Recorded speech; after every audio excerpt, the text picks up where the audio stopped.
அப்போ இந்த சர்க்கரை நோய் அப்படிங்கிறது நமக்கு இருக்கா இல்லையான்னு தெரியாமலேயே இன்றைக்கு 12 கோடி பேர் ப்ரீ டயபெட்டிஸ் அல்லது நம்ம உடம்பில் இருக்கக்கூடிய நோயை புரிந்து கொள்ளாமல் நோயை அதிகரிக்கின்ற வழிமுறைகளையும் வாழ்வியல் முறைகளையும் உணவு முறைகளையும் நாம் வைத்துக்கொண்டே இருப்பதால் சராசரியாக நம்முடைய வருட வருமானத்தை ஆரம்ப நிலையிலேயே கண் பார்வை பாதிப்பு, சிறுநீரக பாதிப்பு, இதய பாதிப்பு, இதய நோயினால் மோசமாக உட்கொள்ளக்கூடிய ஒரு நிலையாக மாறும்போது தான் சாப்பிடுகின்ற உணவில் இருக்கக்கூடிய சத்துக்கள் உடலில் சேர முடியாமல் போகின்ற இன்சுலின் குறைவாக சுரக்கின்ற ஒரு நிலை இருக்கும்போது அப்போ மூளை என்ன பண்ணும்? பார்டரில் இருக்கக்கூடிய நிலையிலிருந்து முழுமையான சர்க்கரை நோயாளியாக மாறிவிட்டீர்கள், மாறிக்கொண்டிருக்கிறீர்கள்னு அர்த்தம். ஹெல்த் கஃபே தமிழ் யூடியூப் நேயர்கள் அனைவருக்கும் உங்களுடைய வெல்னஸ் குருஜியுடைய அன்பான வணக்கங்கள். இந்தியாவில் இன்றைக்கு சுமார் 10 கோடி சர்க்கரை நோயாளிகள் இருக்காங்க அப்படின்னு சொல்கிறது ஆய்வறிக்கைகள். இன்னும் 15 கோடி பேர் ப்ரீ டயபெட்டிஸ்ன்னு சொல்லக்கூடிய சர்க்கரை நோய்க்கு முன்னால் இருக்கக்கூடிய சிரமத்தால் போராடி கொண்டிருக்கிறார்கள்னு சொல்கிறாங்க. அப்போ இந்த சர்க்கரை நோய் அப்படிங்கிறது நமக்கு இருக்கா இல்லையான்னு தெரியாமலேயே இன்றைக்கு 12 கோடி பேர் ப்ரீ டயபெட்டிஸ் அல்லது டைப் 2 டயபெட்டிஸ் உடைய ஒரு ஆரம்ப நிலையில் இருக்காங்கன்னு சொல்லக்கூடிய ஆய்வறிக்கைகள் நம்மை பயமுறுத்துவதாக இருக்கிறது.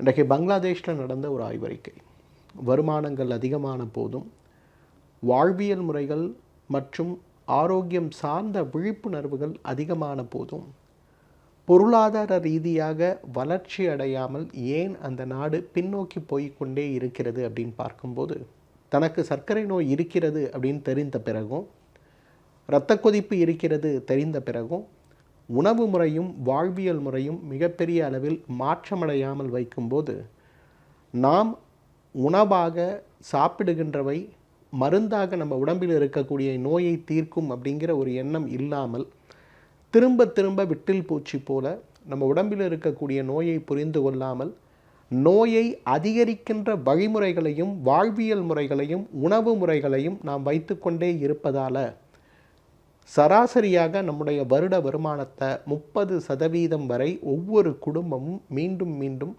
அந்த நோயை கட்டுப்படுத்துவதற்கான வழிமுறைகளுக்காகவும் உணவு முறைகளுக்காகவும் மருந்துகளுக்காகவும் சிகிச்சைகளுக்காகவும் செலவு செய்கிறதுனால வருமானங்கள் குடும்பத்திற்கு கூடிக்கொண்டே போனாலும் கூட நோய்க்கு செலவு செய்யக்கூடிய அந்த தொகையுடைய அளவு கூடிக்கொண்டே போகிறதுனால மீண்டும் மீண்டும் ஒவ்வொரு குடும்பமும் ஏழ்மை நிலையிலேயே இருந்து கொண்டிருக்கிறது அப்படிங்கிறது தான் ஆய்வறிக்கை. இது கிட்டத்தட்ட உண்மைன்னு தானே சொல்லணும். இன்றைக்கி நம்ம வீட்டில் ஒரு சர்க்கரை நோயாளி, ஒரு தைராய்டு நோயாளி அல்லது ஒரு அல்சர் நோயாளி அல்லது 70 வயதுக்கு மேலே இருக்கக்கூடிய அம்மாவோ அப்பாவோ இருக்கக்கூடிய ஒரு சூழலில் நம்ம இருக்கோம் அப்படின்னா, அப்போ மீண்டும் மீண்டும் என்ன பண்ணுறோம்? அவங்களுக்கு உணவு சார்ந்த விழிப்புணர்வுகளை கொண்டு வராமல், அவங்களுக்கு நோய்கள் சார்ந்த விழிப்புணர்வுகளுக்கு அதிக கவனம் செலுத்தாமல், வழக்கமாக சாப்பிடுகின்ற இட்லி, தோசை, இடியாப்பம் போன்ற உணவுகளை மீண்டும் மீண்டும் கொடுக்கும்போது நோய்கள் கட்டுப்படாமல் போய் சிரமங்கள் அதிகமாவது மட்டுமல்ல, பொருளாதார ரீதியாக மீண்டும் மீண்டும் மருந்துகளுக்கு செலவு செய்யக்கூடிய தேவையும், அந்த மருந்துகளுக்கு செலவு செய்தாலும் கூட அவர்களுடைய ஆரோக்கியம் மேம்படாத நிலையும் நம்மை சிரமப்படுத்துவதை பார்க்கிறோம். ஒரு சர்க்கரை நோய் சாதாரணமாக சர்க்கரை நோயாக இருந்தால் கூட பரவாயில்லை, கண் நோயாக மாறுது, இதய நோயாக மாறுது, இரத்த குழாய் நோயாக மாறுது, கால்களில் காயத்தை உருவாக்கக்கூடிய மோசமான நிலையாக மாறுது. அப்போ மீண்டும் மீண்டும் இது சார்ந்த விஷயங்களுக்காகவே நம்முடைய போராட்டம் இருக்கும் அப்படின்னா எந்த சிகிச்சையும் பலன் தராத நிலை நமக்கு ஏற்பட்டுவிடும். இப்போ இன்றைக்கு உங்களோடு நான் பகிர்ந்து கொள்ளப் போவது குறிப்பாக 20 to 40 வயது இருக்கக்கூடிய அந்த தலைமுறையினர், அவர்களுக்கு ஏற்பட்டிருக்கக்கூடிய ப்ரீ டயபெட்டிஸ்ன்னு சொல்லக்கூடிய இந்த ஒரு நோயை முறையாக புரிந்து கொள்ளாமல் இருக்கக்கூடிய ஒரு சூழலில் இருப்பதனால ஆரம்ப நிலையிலேயே கண் பார்வை பாதிப்பு, சிறுநீரக பாதிப்பு, இதய பாதிப்பு, இதய நோயினால் மோசமாக உட்கொள்ளக்கூடிய ஒரு நிலையாக மாறும்போது தான் காம்ப்ளிகேஷன்ஸ் வந்த பிறகு தான் இன்றைக்கு மருத்துவர்கிட்ட போகக்கூடிய ஒரு நிலையில் இருக்காங்க. இந்த ஒரு விழிப்புணர்வு வீடியோ முழுக்க முழுக்க உங்கள் எல்லாருக்காகவும் நான் பேசுவது 3 காரணங்களுக்காக. ஒன்று, ஒரு நோய் நமக்கு வந்திருக்குன்னா அது உண்டாக்கக்கூடிய அறிகுறிகள் என்ன? 2, இந்த அறிகுறிகளை மாற்றிக்கொள்வதற்கு நாம் எடுக்க வேண்டிய முயற்சிகள் என்ன? 3, இந்த நோயை முற்றிலுமாக குணமாக்குவதற்கு நாம் எடுக்க வேண்டிய முயற்சிகள் எவ்வாறு இருக்க வேண்டும்ங்கிற 3 விஷயம் சார்ந்தது தான். முதல்ல ப்ரீ டயபெட்டிஸில் நீங்கள் இருக்கீங்கன்னா உங்களுக்கு 5 முக்கியமான அறிகுறிகள் இருக்கிறத நீங்கள் தவறாமல் பார்க்கலாம். முதலாவது, அடிக்கடி சோர்ந்து போதல். இந்த சோர்ந்து போகிறதல் அப்படிங்கிறத இன்றைக்கு யாருமே பெருசாக கவனிக்கிறதில்ல. நம்ம ஒரு மருத்துவர்கிட்ட போய் அதிகமாக சோர்வு இருக்குன்னு சொல்லும்போது சில மருத்துவர்கள் முறையான இரத்த பரிசோதனை செய்து உடலில் இருக்கக்கூடிய நோயை புரிந்து கொண்டு அதற்கான சிகிச்சை கொடுப்பதை பார்க்கிறோம். ஆனால் நிறைய நேரங்களில் மருத்துவரிடம் சென்று ஒரு முறையான மருத்துவ ஆலோசனை பெற்றுக்கொள்ளாமல் சத்து குறைபாடு இருக்குது போல இருக்குது, அதனால் நமக்கு இப்படி ஆகுது, இதை செய்யலாம் அதை செய்யலான்னு சொல்லி நாமே சுய மருத்துவம் தேடும்போது மிகப்பெரிய அளவில் இந்த உடல் சோர்வு அப்படிங்கிறது நம்மை கடுமையாக பாதித்து விடுவதை பார்க்கிறோம். காலையில் எழுந்து கொள்ளும்போது சோர்வு, நேரத்திற்கு எழுந்து கொள்ளாத நிலையில் இருக்கக்கூடிய அளவுக்கு உடல்நிலை பாதித்தடைந்திருப்பது, உடலில் இருக்கக்கூடிய சத்துக்கள் குறைந்து போன நிலையில் இருப்பது, உடல் சத்துக்கள் குறைந்து போகிறது மட்டுமல்ல, உடலில் ஆரோக்கியம் மிகப்பெரிய அளவில் குறைந்து போயிருக்கக்கூடிய ஒரு சூழலாக நாம் இருப்பது. நோய் முத்திய பிறகு 90 கிலோ எடையில் இருக்கக்கூடிய ஒருவர் திடீரென்று 70 கிலோ 60 கிலோ எடை குறைந்த பிறகு மருத்துவமனைக்கு சென்று மருத்துவரை சந்தித்து ஒரு சிகிச்சையை நாடுவதில் எந்த வகையான மாற்றம் இருக்கும்? மாற்றம் இருக்காது இல்லையா? அதனால் கட்டுப்பாடு இல்லாத சோர்வோடு நீங்கள் அவதிப்படுறீங்க அப்படின்னா அதுக்கு முதல் காரணம், அணுக்கள் வேலை செய்வதற்கு தேவையான ஆற்றலை உடல் கொடுக்க வேண்டும். ஒருவேளை அணுக்கள் வேலை செய்வதற்கு தேவையான ஆற்றல் உடலிலிருந்து கிடைக்கவில்லை அப்படின்னும் போது உடல் தான் சேமித்து வைத்திருக்கக்கூடிய கொழுப்புகளை கரைத்து எடுக்க ஆரம்பிக்கும். ஒருவேளை அதுவும் அந்த அணுக்களுடைய தேவைக்கு குறைவாக கிடைக்கிறது அப்படின்னா அப்போ உடல் உடனே சோர்வடைய ஆரம்பிக்கும். அந்த உடல் சோர்வு அடைய ஆரம்பித்ததுனாலே நம்ம புரிஞ்சுக்கணும், கட்டுப்பாடு இல்லாத உடல் சோர்வுன்னு சொல்லக்கூடிய க்ரானிக் ஃபட்டிக் சிண்ட்ரோம்னு சொல்லக்கூடிய இந்த நோய் இன்றைக்கு மிகப்பெரிய அளவில் உடலை பாதிப்பது மட்டுமல்ல, உடல் சார்ந்த இயக்கங்களை பாதிப்பது மட்டுமல்ல, பெரிய அளவில் உடலை பலவீனப்படுத்துவது மட்டுமல்ல, சர்க்கரை நோயுடைய எல்லா விதமான பக்க விளைவையும் நமக்கு கொண்டு வந்துவிடும். அப்போ அதீத உடல் சோர்வோடு நம்முடைய குழந்தை கூட அதீத உடல் சோர்வோடு இருக்காங்கன்னா நம்ம புரிந்து கொள்ள வேண்டிய விஷயம், நோயை குறைப்பதற்கான வழிமுறைகளில் முதல் புரிதலே நோய் கட்டுப்பாடு இல்லாமல் இருக்குது அப்படிங்கிறது தான். அதனால் யாரெல்லாம் இன்றைக்கி அதீத உடல் சோர்வோடு நம்முடைய கணவனோ மனைவியோ குழந்தையோ பெரியவர்களோ அல்லது வீட்டில் இருக்கக்கூடிய 16-17 வயது இருக்கக்கூடிய இளைஞனோ இளம்பெண்ணோ கூட கட்டுப்பாடு இல்லாத உடல் சோர்வோடு இருக்கும்போது முதல்ல அதை மாற்றுவதற்கான, அதை புரிந்து கொள்வதற்கான கவனத்தை நம்ம எடுக்கணும். இரண்டாவது, அடிக்கடி பசிச்சுட்டே இருக்கிறது.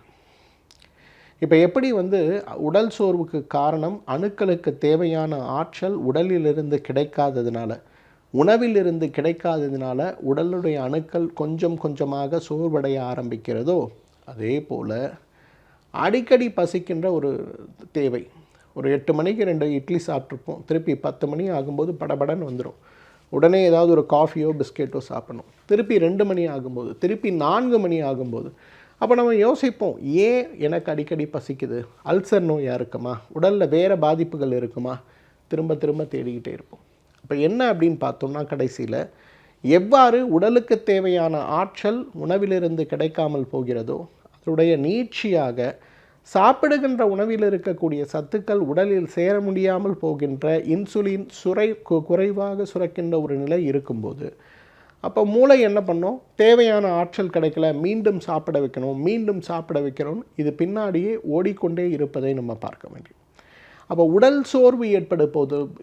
சோர்வு ஏற்படுவது போலவே இன்றைக்கு நமக்கு ஏற்படுகின்ற அதீத பசியும் கட்டுப்பாடு இல்லாத பசியும், ஆனால் எதையோ சாப்பிட்டுட்டே இருக்கணுங்கிற போல இருக்கக்கூடிய சூழலும் முழுக்க ஏற்படுவதற்கான காரணம் பார்டர்லைன் டயபெட்டிஸ்லேருந்து டைப் 2 டயபெட்டிஸ்க்கு நீங்கள் ஷிஃப்ட் ஆகிட்டுருக்கீங்க அப்படின்னு அர்த்தம். மூன்றாவது, கண் பார்வை மங்குதல். இப்போ தூரத்தில் ஒரு பொருள் இருக்குது, தூரத்தில் ஒரு நபர் வரதான்னு நமக்கு தெரியும். ஆனால் ஒரு பேப்பர் எடுத்து படிக்க ஆரம்பிக்கிறோம், ஒரு ஃபைல் படிக்க ஆரம்பிக்கிறோன்னா கண்கள் பிளர் ஆக ஆரம்பிக்கும். மேலே ஏதோ அப்படியே ஒரு மாற்றம், ஒரு அலை போல், எப்படி ஒரு மெலிதான திரை போட்டுட்டு திரைக்கு பின்னால் இருக்கக்கூடிய விஷயத்தை நம்மால் பார்க்க முடியாதாமல் இருக்கோ, அதே போல் ஒரு அலை போல் கண்களில் ஒரு திரை போல் பிளர்டு விஷன் சொல்லக்கூடிய பார்வை குறைபாடு. ஆனால் இதில் ஒரு கேட்ச் என்னென்னா, சில நேரத்தில் பிளட் விஷன் இருக்கும், சில நேரத்தில் இருக்காது. சில நேரத்தில் உங்களால் ஈஸியாக படிக்க முடியும், சில நேரத்தில் பார்த்தா படிக்கவே முடியாது. மொபைலில் ஒரு 5 நிமிஷம் நீங்கள் பார்க்குறீங்கன்னா உங்களால் டைப்பிங் சரியாக பண்ண முடியாது, எழுத்துகள் சரியாக புரிந்து கொள்ள முடியாத அளவுக்கு மோசமாக இருக்கிறத பார்க்க முடியும். இதுக்கு பேர் பிளர்டு விஷன் பேர். இது 3வது முக்கியமான அறிகுறி, உங்களுக்கு சர்க்கரை நோய் கடுமையாக வந்து கொண்டிருக்கிறது அப்படிங்கிறது. 4வது முக்கியமான அறிகுறி கை கால்கள் மரத்து போதல். நம்ம படுத்து நல்லா ஆழ்ந்த தூக்கத்தில் இருப்போம், திடீர்னு பார்த்தா கை அப்படியே ஒரு மாதிரி வித்தியாசமாக இருக்கிறது போகிற ஒரு உணர்வு இருக்கும். கைகளோட இயக்கத்தை நம்ம செய்ய முயற்சி பண்ணோன்னா வேகமாக செய்ய முடியாது, மெதுவாக செய்ய முடியும், அல்லது சில நேரங்களில் கைகளை மடக்கி நீட்டக்கூடிய முயற்சியும் இல்லாமல் இருக்கும்.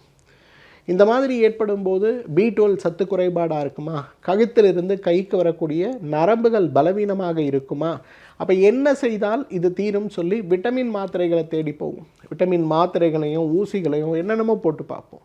ஆனால் பார்த்தா கைகளில் அந்த மரத்து போகிற தன்மை மாறவே மாறாது, திரும்ப இருந்துக்கிட்டே இருக்கும். அதே போல் கை கால்களில் 1000 ஊசிகளை வைத்து குத்தக்கூடிய அளவுக்கு இருக்கக்கூடிய அறிகுறி 5வது அறிகுறி. இப்போ சாதாரணமாக நம்ம இருக்கோம், உட்காந்துருக்கோம், அப்போ ஏதோ காலில் தரையில் வச்சாலே குத்துன்னு ஊசி போல் குத்துச்சு அப்படின்னா, ஒரு முள் குத்துனா சுருக்குன்னு எப்படி வலி இருக்குமோ அது போல் ஏற்படக்கூடியது 5வது அறிகுறி.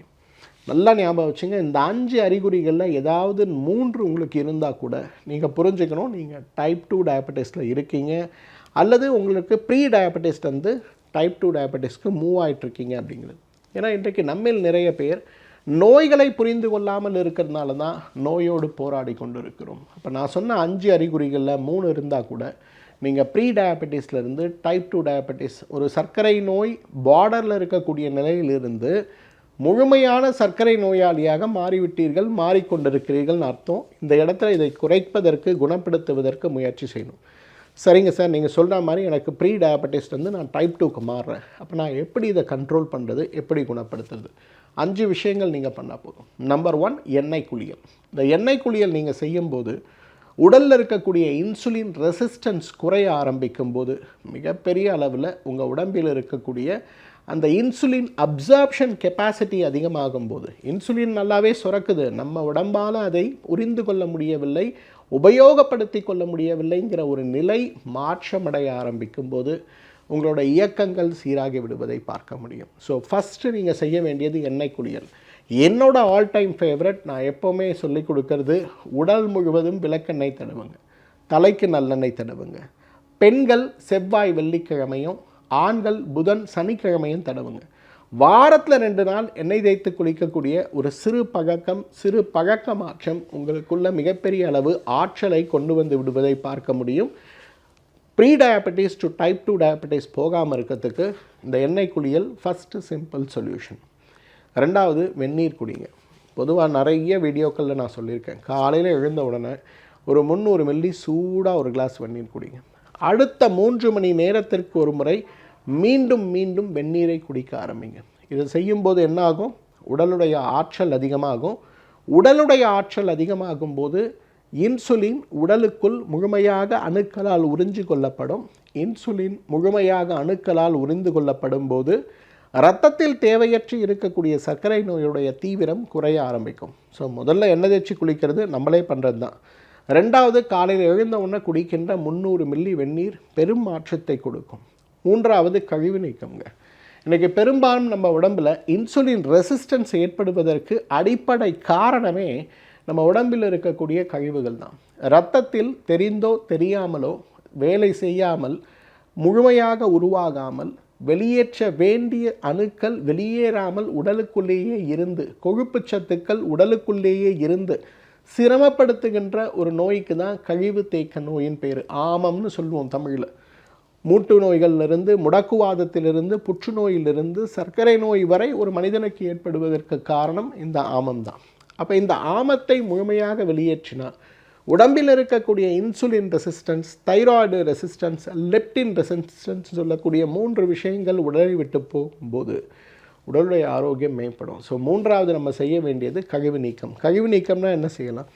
2 வகையான கழிவு நீக்கம் செய்யலாம். முதல் கழிவு நீக்கம் அப்படிங்கிறது மாதத்துக்கு ஒரு முறை 10 மா இலை, 10 கொய்யா இலை, 10 வேப்ப இலை, 1/2 லிட்டர் தண்ணீர் இது நல்லா போட்டு கொதிக்க வச்சு 100 மில்லியாக குறைச்சி வடிகட்டி அதில் ஒரு 10 மில்லி விளக்கெண்ணெயை சேர்த்து சாப்பிடக்கூடியது காலை வெறும் வயிற்றில் ஒரு மாதத்துக்கு ஒரு நாள் சாப்பிட்டோம்னா உடலில் இருக்க கழிவெல்லாம் வெளியில் போகும். இதுவே மிகப்பெரிய அளவில் சர்க்கரை நோயை கட்டுப்படுத்தும்.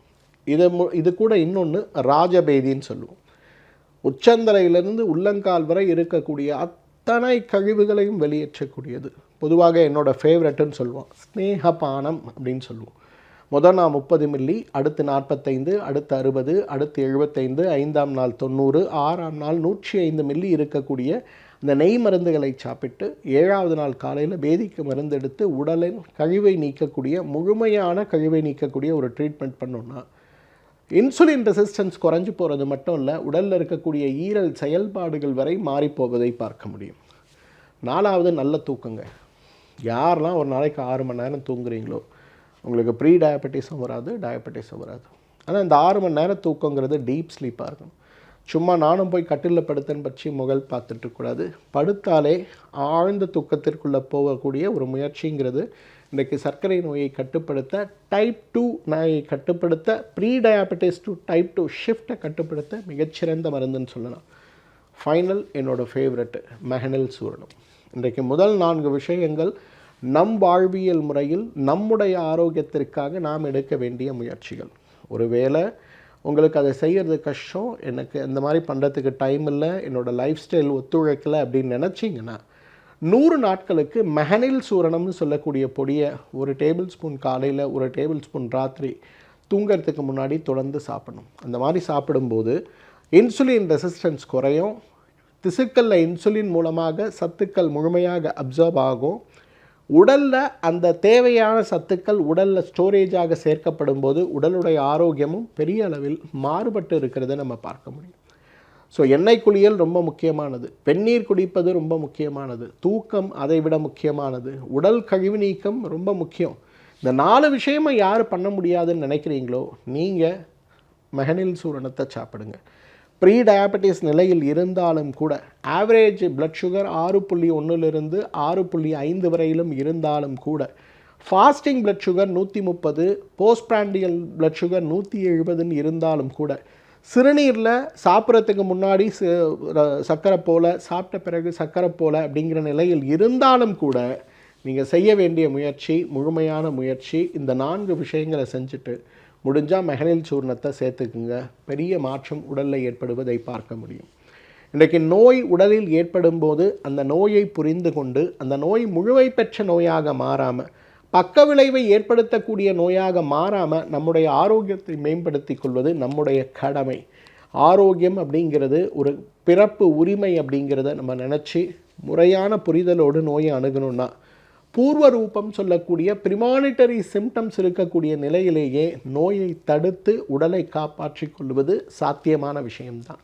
இந்த வீடியோவை இன்றைக்கு சர்க்கரை நோயோடு போராடி கொண்டு இருக்கக்கூடிய அல்லது நம் குடும்பத்தில் இருக்கக்கூடிய அனைவருக்கும் ஷேர் பண்ண முடியுமான்னு பாருங்கள்.